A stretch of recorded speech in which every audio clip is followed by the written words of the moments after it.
Olá pessoal, eu sou o professor Hamilton e nas próximas 3 aulas a gente vai tratar da história do pensamento evolutivo, nas aulas 5, 6 e 7. Existe uma ênfase muito grande entre os pesquisadores que trabalham hoje fazendo pesquisa em ensino de ciências no uso da história da ciência como uma ferramenta no ensino das ciências. E é isso que a gente vai tentar ver nessas próximas 3 aulas. Bom, na aula de hoje a gente vai falar um pouco do pensamento evolutivo, se é que existe um pensamento evolutivo, durante a Antiguidade.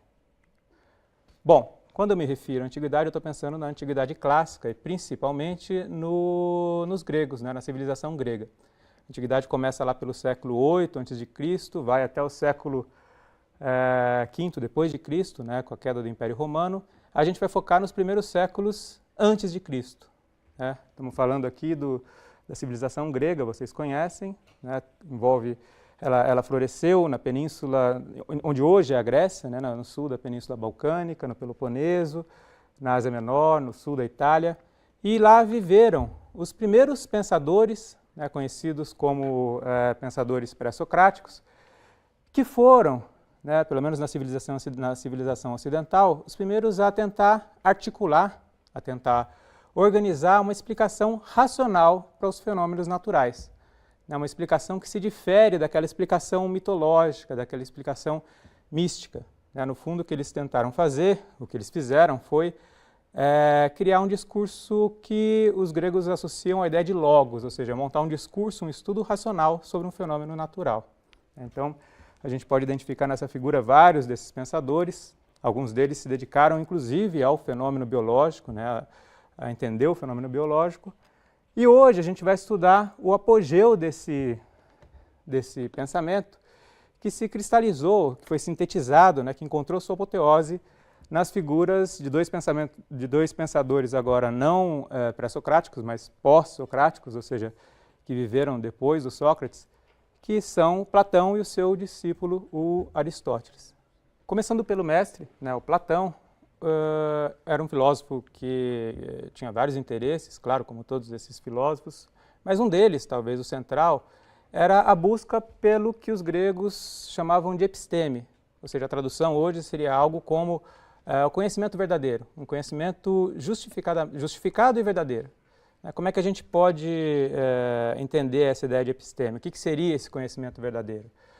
Seria aquele conhecimento que não muda, ou seja, a verdade não muda, não existe algo que era verdadeiro ontem e é falso hoje. A verdade é algo que a gente entende como eterna, como imutável, e que, mais do que isso, não depende da opinião de cada um. Eu não posso ter uma opinião sobre uma coisa, você outra opinião diferente e as duas serem verdadeiras. Uma é verdadeira e a outra é falsa. Os gregos diferenciavam a episteme do termo doxa, que para eles passava essa ideia de opinião. Ou seja, doxa, cada um tem a sua, cada época histórica tem a sua, ela muda de pessoa para pessoa, de época para época, a episteme não. O Platão estava interessado em como a gente consegue, como nós somos capazes de chegar até esse episteme, até esse conhecimento verdadeiro. Bom, uma das vias poderia ser a via dos sentidos. Eu poderia, através dos sentidos, chegar a esse conhecimento verdadeiro. Acontece que os sentidos são particulares, cada um tem a sua visão das coisas. Um exemplo disso foi a história dos vestidos que a gente viu agora há pouco. Uma parte das pessoas via o vestido azul, você via o vestido azul, eu via o vestido dourado. Qual que é a cor do vestido, no final das contas? Ou seja, por Platão e para toda uma tradição que se seguiu ao Platão, os sentidos não são uma fonte segura de obtenção do conhecimento, mas sim a razão. Por meio da razão eu consigo chegar a esse conhecimento verdadeiro que ele denomina, os gregos denominam episteme. Para isso, ou como consequência disso, o Platão formula a sua famosa teoria das ideias, ou das formas ideais.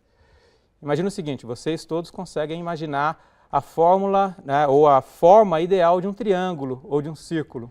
Um círculo, um triângulo perfeito que está na cabeça de vocês, ou seja, está na ideia de vocês. Se eu for desenhar um triângulo físico, por mais que eu seja caprichoso e habilidoso, o triângulo nunca vai ser perfeito. Ele sempre vai ter alguma, embora mínima, mas ele sempre vai ter alguma imperfeição. O triângulo perfeito ele só está presente na ideia de triângulo. Esse triângulo perfeito, essa ideia de triângulo, ela é verdadeira, ela é imutável, ela é a verdadeira, ela é a episteme que o Platão traz. Ou seja, o conhecimento verdadeiro para o Platão, né, aquele que para ele é o real, está nesse mundo das ideias, né, nesse mundo que ele concebe como sendo o mundo das ideias verdadeiras, da verdadeira episteme.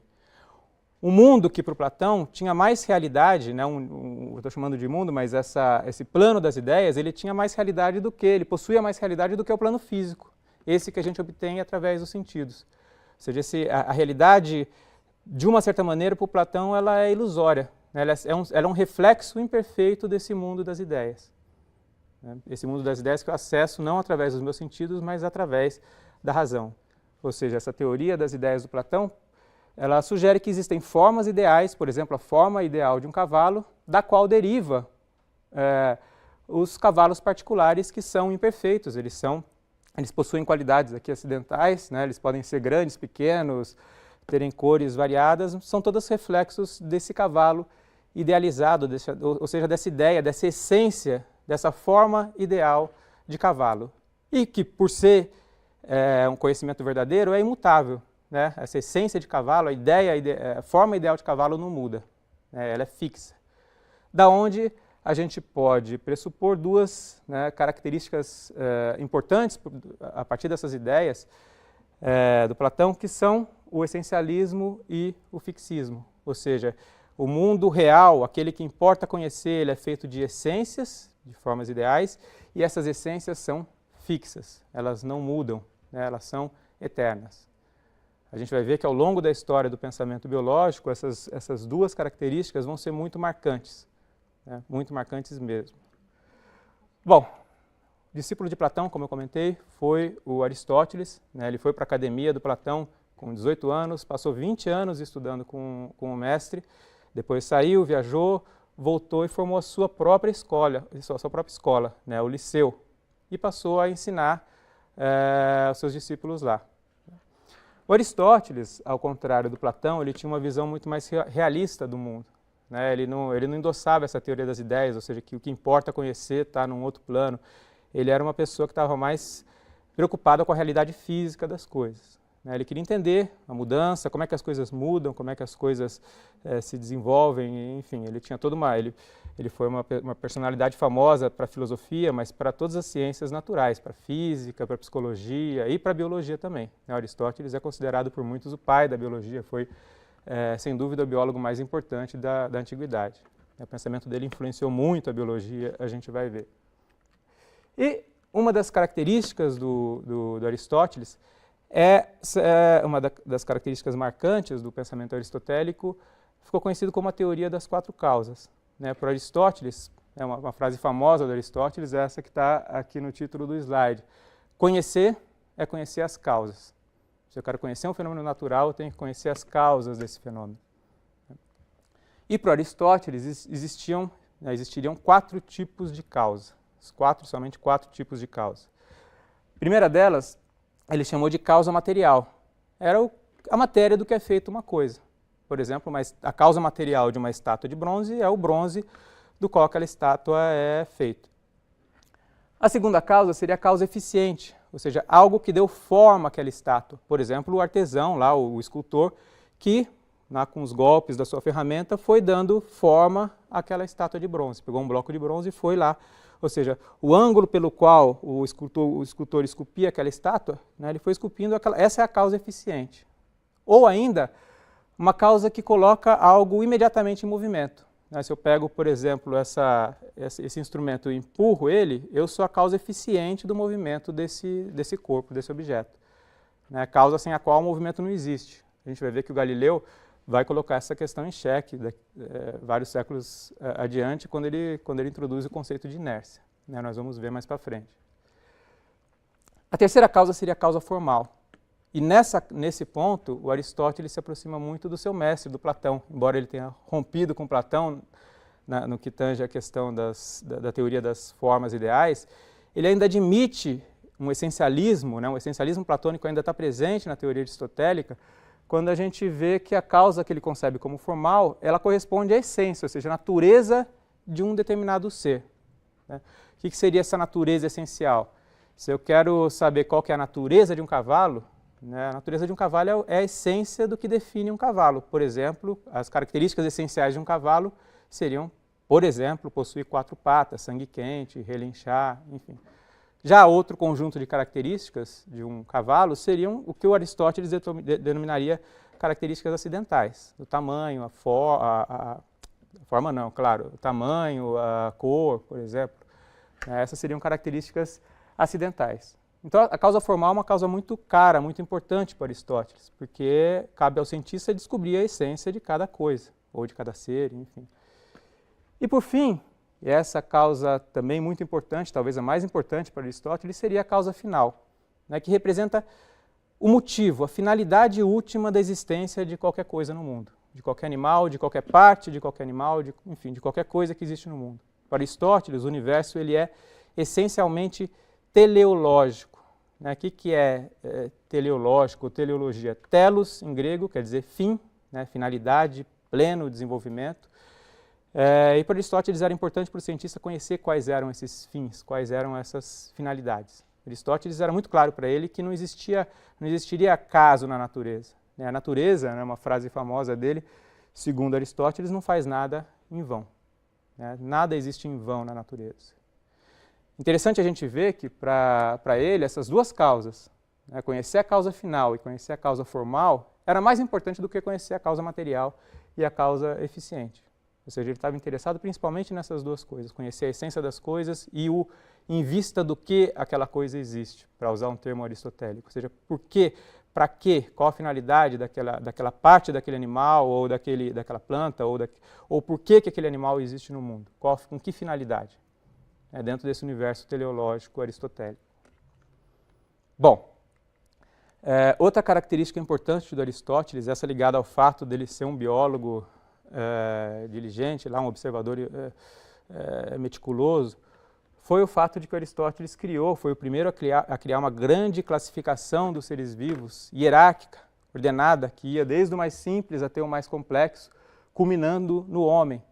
Então ele criou essa cadeia, essa escala natural, que depois deu origem a essa grande cadeia do ser, né, que vai desde o mais simples, segundo a visão aristotélica, e vai paulatinamente subindo. Você tem os minerais, os vegetais, os animais, e dentro dos animais os cada vez mais complexos, segundo essa classificação, até culminar no homem, que seria o ápice da perfeição e da complexidade dessa escala natural.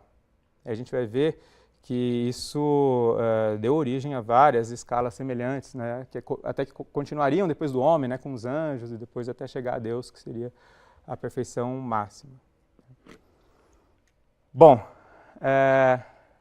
essa caracterização muito breve, muito rápida que a gente viu do pensamento antigo, ela aconteceu, né, mais de 2000 anos atrás, mas esse pensamento platônico e aristotélico, ele foi muito influente ao longo da história da ciência ocidental, e da biologia não foi diferente, né? É muito difícil estimar o impacto disso, mas certamente ele foi enorme. A gente pega, por exemplo, lá em 1500, lá na Renascença, né, um afresco, uma pintura do Rafael, em que a gente vê lá a Academia Platônica, né, o nome desse quadro, dessa pintura é a Escola de Atenas, um retrato da Academia do Platão, e está lá no meio, né, no centro, a figura do Platão, apontando para cima, certamente uma referência à teoria das ideias do Platão, e a figura do Aristóteles, né, olhando para o mundo, né, atribuindo a realidade ao mundo físico. Mas certamente a gente pode ver duas figuras centrais lá do pensamento grego, pintadas, né, num afresco vários séculos depois, né, lá depois da Renascença, 1510, por volta de 1510 foi pintado esse afresco. Bom, ou seja, a gente consegue, resumindo um pouco o que a gente viu hoje, discutir algumas características do pensamento platônico e aristotélico que percorreram os séculos, né, chegando até a Renascença e depois, né, na biologia, esse pensamento chegou até o Darwin, pelo menos, e um pensamento que possui algumas características muito marcantes, né? A primeira delas é o essencialismo, ou seja, um pensamento essencialista. O que importa é conhecer a essência das coisas, né, essas formas ideais de cada coisa, de cada animal, de cada planta, de cada ser vivo, que vai dar origem ao pensamento tipológico, nós vamos ver nas próximas aulas, né? Segundo, essas essências, tal como queria Platão, elas são fixas, elas são imutáveis. A visão que os gregos tinham do mundo e que perdurou os séculos também é uma visão de um mundo estático, de um mundo que não muda. Outra característica muito marcante é a teleologia, ou seja, esse finalismo aristotélico que chegou pelo menos até o Darwin. Né? E por último, a gente percebe naquela ideia de escala natural esse antropocentrismo, ou seja, o homem está no centro, o homem é o topo da perfeição, é o topo da complexidade, é o topo dessa escala natural. São 4 características muito marcantes do pensamento antigo que vão chegar até o Darwin e, no fundo, que vão ultrapassar o pensamento darwinista na medida em que várias delas, nós vamos ver, estão presentes até os dias de hoje. Né, entre os nossos estudantes, o pensamento antropocêntrico, finalista, essencialista, ele é muito comum de ser encontrado no público leigo, nos estudantes, e muita gente, muitos pesquisadores da área de ensino de ciências colocam essas características como sendo um obstáculo no ensino da biologia moderna, principalmente no que tange à evolução.